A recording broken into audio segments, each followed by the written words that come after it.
자, 오늘 이제 사도행전 말씀인데 24장 말씀이죠. 24장. 자, 바울 사도가 이제 선교를 시작하는 것이 사도행전 13장 말씀이에요. 13장. 그때 이제 안디옥 교회가 바울 사도를 파송을 하죠. 그래서 이제 1차 선교 여행이 시작이 됩니다. 그래서 굳이 나누면 바울 사도는 1차, 2차, 3차 선교 여행을 가죠. 그래서 그것이 사도행전 20장까지의 말씀이죠. 그래서 13장부터 20장까지 그러니까 7개의 장이 대략 바울 사도의 선교 여행이 기록되어져 있는 말씀입니다. 이제 21장에 들어서는 바울 사도가 예루살렘을 향해요. 예루살렘을 가고자 합니다.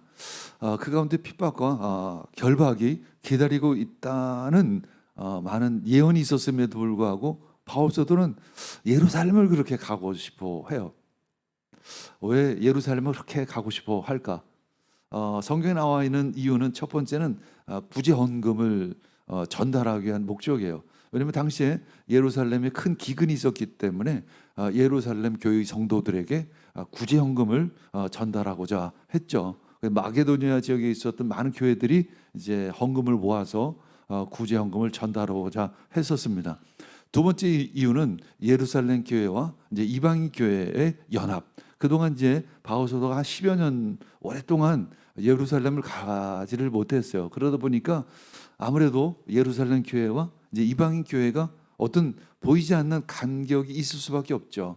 어떤 신앙적인 간격, 어떤 또 교리적인 간격도 있을 수밖에 없고 더군다나 그 가운데 소통이 필요하고 나눔이 필요하다. 그래서 다시 이것을 하나로 묶는 것이 필요하다라는 생각을 바울 사도는 갖게 됩니다. 그리고 바울 사도 개인적인 마음을 우리는 살필 필요가 있을 거예요. 바울 사도 입장에서 이방인 지역에 많은 교회들이 세워지고 많은 이방인들이 예수님께 돌아오고 있는데 그때 바울 사도는 어떤 생각을 할까요? 우리가 만약에 선교지에서 막 복음을 전하고 인도네시아에서 열방에서 막 복음을 전하는데 우리 대한민국 지금 어떤가? 대한민국 국민들이 백성들이 걱정이 되고 우리 백성들도 복음을 받아들이면 좋겠는데 우리 한국 교회도 더 뜨거웠으면 좋겠는데라는 마음을 갖게 되겠죠. 그러니까 바울 사도는 예루살렘으로 오기를 간절히 바랬던 것입니다. 그래서 이제 결국 예루살렘으로 잠시 방문하게 됐는데 이제 22장에 보면 거기까지 에베소 지역, 이제 바울 사도가 에베소 교회를 세웠잖아요. 그 지역에도 이제 복음을 전했기 때문에, 근데 에베소의 유대인들이 굉장히 바울 사도를 반대하기 시작했죠. 그때부터. 근데 그들이 예루살렘에 바울이 온 걸 알고 이곳까지 쫓아와서 방해하기 시작을 합니다. 아주 열성 유대인이죠. 이들이 늘 난리를 피우죠. 사실은 극단주의자입니다. 그래서 그들이 이제 에베소로부터 예루살렘까지 와서 바울 사도를 대적하기 시작을 합니다. 사람들을 선동하고 붙잡고 소리 지르며 바울 사도를 죽여야 한다라고 이야기를 하죠. 과거에 스데반 집사가 돌에 맞아 죽은 경험이 우리는 알고 있습니다. 그들은 돌로 쳐 죽일 수도 있는 그런 문화였고 사회였었습니다. 이 사람은 율법을 반대하고 성전을 더럽히고 있다라는 거짓 성동을 하기 시작을 합니다. 아주 적대감을 가지고 바울을 공격하는 거죠. 이때 이제 공권력이 투입될 수밖에 없죠. 소요가 일어나니까 로마 군인을 보냅니다. 당시 이제 성전 바로 옆에 안토니아 요새가 있었어요. 그곳에 로마 군인들이 주둔하고 있고 어떤 소요나 소동이 일어나면 즉시 이제 투입이 되어져서 사회를 이제 평정시키고 했었죠. 그래서 로마군이 긴급 출동이 됩니다. 이제 백부장이 와서 그 소요를 진압을 하는 거죠. 그때 바울 사도가 백부장에게 말합니다. 나는 로마 시민권자이다. 당시 로마 시민권자는 굉장히 특권을 가지고 있었어요. 재판이 없이 유죄 판결이 없이 벌을 내릴 수가 없었습니다. 물론 이제 반대로 얘기하면 로마 시민권자가 아니면 어떤 재판 없이도 어떤 벌을 가할 수가 있었지만, 그래서 백부장은 그에게 자신을 변호할 기회를 줍니다. 그래서 이제 자신이 어떤 경험한 그 간증을 쭉 하죠. 예수 그리스도를 전합니다. 그러면서 이제 바울 사도가 산헤드린 공회에 그 재판에 회부가 됩니다. 이제 산헤드린 공회는 유대인 재판이죠. 유대인 민족 가운데 있는 재판입니다. 자, 바울 사도는 지금 다시 자신의 동족들로 하여금 재판을 받고 있어요. 얼마나 외롭고 두려울까? 얼마나 좀 쓸쓸할까? 그렇죠. 다른 사람도 아닌 자신의 동족으로부터 박해를 받고 핍박을 받고 또 공격을 받고 재판에까지 회부가 된 거죠. 우리가 알다시피 유대인들은 동족에 대한, 민족에 대한 사랑이 아주 유달리 크잖아요. 그때 하나님께서 말씀하십니다. 사도행전 23장 11절 읽겠습니다. 그날 밤에 주님께서 바울 곁에 서서 말씀하셨다. 용기를 내어라. 내가 예루살렘에서 나 이를 증언한 것과 같이 로마에서도 증언하여야 한다. 곁에 서서 말씀하셨습니다. 헬라어로 보면 파라카레오라는 단어를 사용하고 있는데, 옆에서 말하다, 옆에서 격려하다. 내가 혼자 있다고 생각할 때 사실은 굉장히 외롭고 두려워지기 시작하죠. 그러나 누군가가 나와 함께 한다고 했을 때 나는 용기가 날 수 있고 살맛이 나죠. 근데 내 옆에 계신 분이 바로 하나님이라는 것입니다. 여러분 옆에 하나님이 함께 하십니다. 우리 영성이 중요한 것, 믿음, 신앙이 중요한 것이 무엇이냐면, 사람이 함께하는 것도 굉장히 큰 위로가 되지만 내 옆에 하나님이 함께 하신다는 것, 그만큼 큰 힘이 되고 그만큼 나에게 이 세상을 살아갈 담대함을 주는 것은 없습니다. 내 영혼의 아버지 그 하나님이 나와 함께 하십니다. 지금 이 시간 나와 함께 하시죠. 아니, 내 안에 그분이 계십니다. 그것이 바로 믿음입니다. 그것이 바로 영성이에요. 우리에겐 영성이 필요해요. 현대인들에겐 그 영성이 필요합니다. 믿음이 필요합니다. 예수 그리스도 하나님이 내 안에 계시다라는 확신, 그 믿음이 필요해요. 그것으로부터 치유와 회복이 일어나기 시작을 합니다. 그때부터 이제 누워있던 내가 일어설 수가 있어요. 홀로 있었던 내가 문을 열고 세상 가운데 나갈 수 있는 힘이 생기기 시작합니다. 하나님이 안 계시면 이상하게 힘이 빠져요. 자신이 없어져요. 용기가 없어지기 시작합니다. 점점 위축되기 시작해요. 그러면서 집안에서 방구석에서 어둠 속에서 살기 시작을 하는 거예요. 그러다 보니까 이 분노와 이 외로움이 어딘가 표출이 되어야 하는데, 그래서 이제 살인 예고 글을 올리기도 하고 실제로 그걸 실행하기도 하는 거죠. 이것이 사회적인 병인 것입니다. 곁에 서서 하나님께서 말씀하십니다. 용기를 내어라. 용기를 내어라. 네가 예루살렘에서 나의 일을 증언한 것과 같이 로마에서도 증언하여라. 이것은 비전이에요. 바울 사도에게 꿈을 주는 거예요. 삶의 목적을 주시는 거죠. 하나님이 나와 함께 하시면 하나님은 나에게 꿈과 비전을 주십니다. 그래서 이번 여름 캠프에도 저에게 꿈과 비전을 주시는 거예요. 그건 꼭 나를 위한 꿈과 비전이 아니라 우리 모두를 위한 꿈과 비전이에요. 개인적인 나에게는 어떤 꿈과 비전을 통해서 하나님의 일을 감당할 수 있는 일거리를 주시는 것. 자, 일이 있다는 것이 굉장히 소중하죠. 목적이 있다는 것이 굉장히 가치가 있잖아요.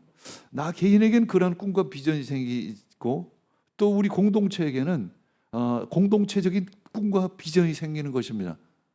물론 우리에게도 그 공동체적인 캠프가 열린다면 우리 자녀들에게 좋고 우리 모두에게도 좋겠지만, 이것이 나에게만 국한된 것이 아니라 우리 주위 이웃, 친구, 가족들에게도 이 기쁨의 소식이 전해져서 함께하고, 그래서 예수님을 만나고 또 이웃을 만나는 그런 장이 열려진다면 얼마나 좋은 시간이 될 수 있을까.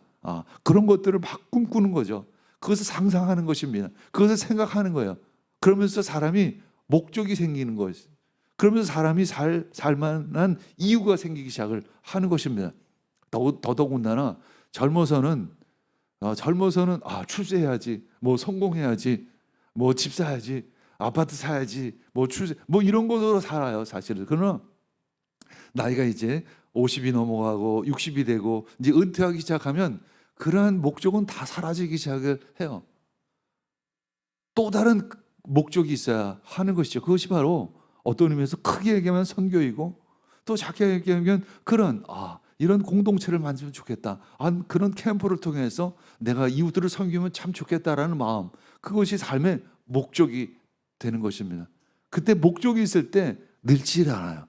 일이 있으면 늙지를 않습니다. 늙는다는 것은 생물학적으로 나이가 들어서 늙는 것만이 늙는 것이 아니라 목적이 사라졌을 때, 꿈이 사라졌을 때 우리는 늙기 시작하는 것입니다. 때로 내가 몸으로 움직이지 못할 때는 이를 위해서 중보하는 그 목적, 삶을 가지고 있을 때 나에게 힘이 생기기 시작을 하는 것입니다. 이렇게 주님은 두려워하는 바울에게 비전을 주시는 것입니다.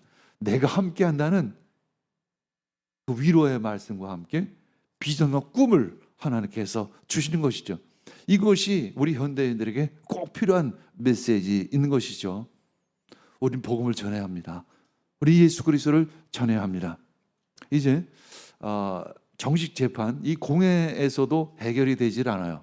만약에 바울 사도가 로마 시민권자가 아니면 아마 온갖 죄목을 붙여서 돌로 쳐 죽였을 것입니다. 그래도 로마 군인들은 그냥 내버려 둘 거예요. 그래, 너희들 일이니까 그냥 알아서 해라, 이렇게 얘기할 것입니다. 그런데 이제 천부장의 백부장 이런 사람들이 로마 시민권자이기 때문에 만약에 그가 어떤 정식 재판을 거치지 않고 죄 없이 죽임을 당하면 그 모든 책임이 본인들에게 돌아오니까 바울 사도를 보호할 수밖에 없었던 것이에요. 그러니까 이제 열성분자 유대인들은 어떻게 할까요? 이제 모의를 하는 것입니다. 길거리에서 한마디로 뒤에서 죽이자라는 거예요. 뒤에서 죽이자, 몰래 가서 죽이자. 그래서 어떻게 계획을 세우냐면 대제사장과 장로들에게 말해요. 당신이 다시 한번 공회를 열라. 그리고 바울을 데리고 오면 그 중간에 오는 길에서 40명이 매복을 했다가 이를 죽이겠다라고 이야기를 합니다. 이들은 이제 바울을 죽이기로 맹세하고 금식까지 합니다. 이 금식을 한다는 것은 단순히 그냥 밥을 먹지 않는 것이 아니라 불법적인 살인을 위해서 하나님의 이름으로 서원을 한다는 거예요. 사실 얼마나 무서운 일입니까? 하나님의 이름을 두고 이 불법적인 계획을, 불법적인 살인을 모의하는 것입니다. 사탄이 배후에서 조종하지 않으면 이런 생각을 할 수가 없겠죠. 그런데 이 사실이 바울의 조카가 알게 돼요. 바울의 조카가 알게 되어져서 이제 바울에게 가서 이야기를 합니다. 지금 이 40명의 유대인 극성분자가 지금 이런 일을 꾸미고 있습니다. 그러니까 바울 사도가 말해요. 그러면 즉시 당장 가서 천부장에게, 로마 천부장에게 그 사실을 이야기해라. 그래서 이 조카는 이 천부장에게 그 사실을 다 이야기를 합니다. 지금 40명의 극성분자들이 이 모의를 꾀하고 있다.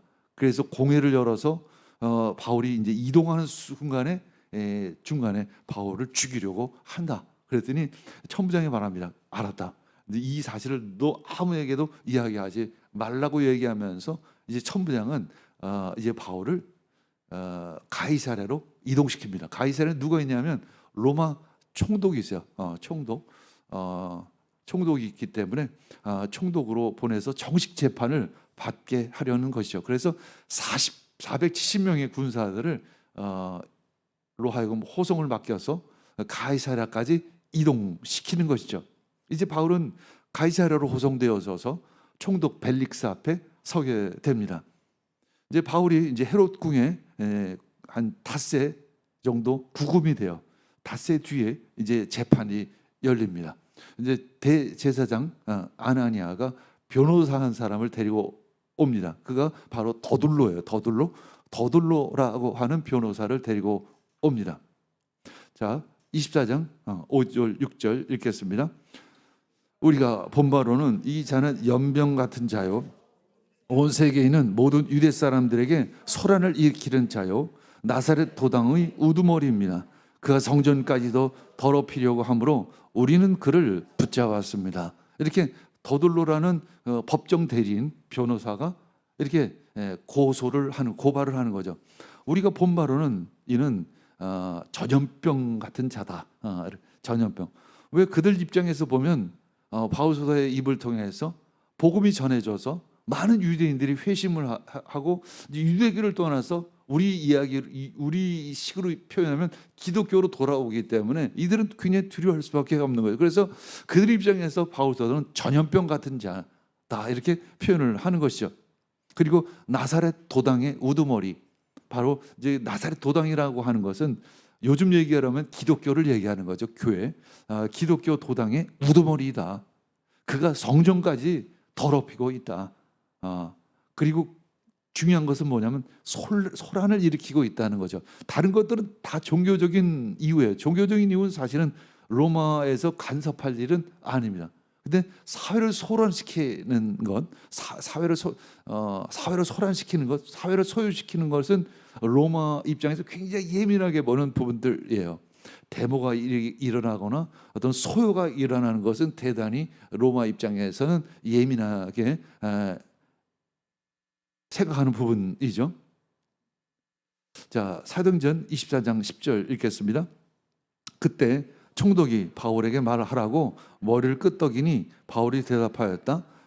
총독님께서 여러 해 동안 이날의 재판장으로 계신 것을 내가 알고 있습니다. 그러므로 나는 기쁜 마음으로 내가 한 일을 변호하겠습니다. 이제 오늘 이제 24장 10절부터가 오늘 본문 말씀이 되죠. 오늘 본문 말씀 바로 이 바울 사도가 자신을 변호하는 그런 내용이에요.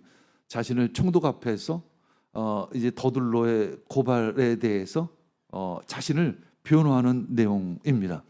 그러니까 더둘로는 어떻게 고발했죠? 첫 번째는 사회를 소유시키는 자다 이런 얘기였고, 두 번째는 나사렛파의 우두머리다. 요즘 얘기하면 기독교의 우두머리다. 그리고 성전을 더럽히는 자다. 이렇게 종교적인 이유로 고발을 했죠. 이때 바울 사도는 자신에 대해서 어떻게 표현을 할까요? 자, 24장 11절에서 13절까지 읽겠습니다. 내가 예루살렘에 예배하러 온 간지 열 이틀밖에 되지 않았다는 것은 총독님께서도 곧 아실 수 있습니다. 그리고 나를 고발한 사람은 내가 성전에서, 회당에서나 성내에서 누구와 논쟁을 하거나 군중을 선동해서 모으거나 하는 것을 보지 못하였습니다. 지금 그들은 내가 한 일을 들어서 고발하고 있지만 총독님께 아무 증거도 제시할 수가 없습니다. 바울 사도의 이제 변론은 이러한 것이죠. 첫 번째, 내가 예루살렘에 온 지 12일밖에 되지 않았습니다. 이 짧은 기간 동안 무슨 일을 벌이겠습니까? 무슨 사회적인 소요를 일으킬 수가 있겠습니까? 라는 변론이고, 두 번째는 내가 더군다나 선동은 물론 누구와 논쟁한 적도 없습니다. 그럴 만한 시간도 나에게는 없었습니다. 그러면서 질문합니다. 세 번째, 그 본 사람이 있습니까? 라는 질문. 본 사람이 있습니까? 본 사람이 없어요. 증거가 있습니까? 증거도 사실은 없어요. 한마디로 거짓 주장이었던 것이죠. 이렇게 세상은 불확실한 정보로 주장을 해요. 하지만 우리 성도는 이 진실과 사실을 기반으로 말해야 합니다. 이것도 대단한 훈련이에요. 이게 쉬운 일이 아니에요. 우리 교회에서 보면 자주 봐요. 그냥 누구 한 사람에게 들은 얘기가 그것이 진실이 되고 그것이 진리가 돼요. 그냥 누구 한 사람에게. 그리고 그것을 자기 편한 대로 이해하고 듣고 소화해서 그것을 진실인 양 말하는 거죠. 이것이 교회에서 자주 일어나는 뒤에서 얘기하는 험담이에요. 험담. 뭘 맞는 얘기도 있겠지만 틀리는 얘기도 있고 자기 좋아서 하는 얘기도 있고 내가 그 사람이 싫어서 계속 만들어낸 이야기도 있을 것입니다. 우리는 성숙하고 나이가 들고 어른이 된다는 것은 바로 이런 것을 분별할 수 있어야 하는 것이죠. 누구 한 사람 얘기만 들어서는 분별이 안 돼요. 다른 사람 얘기도 듣고 특히 누구에게 얘기를 들어야 될까요? 교회 리더십들에게 얘기를 들어야 되는데 보면 대충 그냥 변방에 있는 잘 알지 못하는 몇 사람에게만 얘기를 듣고 판단합니다. 그 판단이 맞을까요? 틀릴까요? 100% 틀립니다. 세상이 그래요. 세상은 불확실한 정보로 주장하지만 우리는 진실을 봐야 합니다. 그 사실 팩트를 기반으로 해야 하는 것입니다. 이런 훈련을 해야 해요. 바울 사도는 자신의 변론을 하는데 아주 떳떳하게 어떤 꾸미거나 감추지를 않습니다. 담대히 말하죠. 진실을 가지고 말할 때 설득력이 있습니다. 자, 그 다음 24장 14에서 16절 읽겠습니다. 그러나 나는 총독님께 이 사실을 고백합니다. 그것은 내가 그들이 이단이라고 하는 그 도를 따라 우리 조상의 하나님을 섬기고 율법과 예언서에 기록되어 있는 모든 것을 믿는다는 사실입니다. 그리고 나는 하나님께 소망을 두고 있는데 나를 고발하는 이 사람들도 그 소망이 이루어지기를 고대하고 있습니다. 곧 그것은 의로운 사람들과 불의한 사람들의 부활이 장차 있으리라는 것입니다. 그러므로 나도 언제나 하늘과 사람들 앞에서 꺼리낌 없는 양심을 가지려고 힘을 쓰고 있습니다. 그러면서 바울서는 자신이 인정할 것은 인정해요. 저들이 얘기하고 있는 유대인들이 얘기하고 있는 이단이라고 하는 도, 내가 그것을 믿는 것은 사실이다. 그것을 인정해요. 그러나 이단이 아니라는 거죠. 그 다음에는 두 번째 이단이 아라는 거예요. 그런데 나는 율법을 믿는다. 예언자의 그 말씀들을 다 믿는다. 이사야서의 말씀도 다 나는 믿는다. 두 번째, 나를 고발한 사람과 똑같이 나는 하나님에 대한 소망을 가지고 있습니다. 이런 일, 그들처럼 나도 하나님 나라에 대한 소망을 가지고 있습니다. 그래서 나는 의인과 악인에 대한 부활도 믿습니다. 단지 다른 것은 우리가 예수 그리스도를 믿는 것입니다. 왜냐하면 우리가 기다렸던 하나님의 나라의 소망, 하나님의 나라의 소망을 이루신 분이 바로 예수 그리스도이기 때문에 난 그 예수 그리스도를 믿습니다. 그 뿌리와 시작은 다 하나입니다. 단지 한 가지, 난 예수 그리스도를 믿습니다. 그분께서 십자가에 못 박히셨지만 부활하셨습니다. 내가 그 부활하신 예수님을 만났고 보았습니다. 그래서 바울에게는 늘 부활신앙이 있는 거예요. 왜일까요? 바울서도를 이렇게 변화시킨 그 하나 예수님은 바로 예수 그리스도, 부활하신 예수님이시기 때문에 그래요.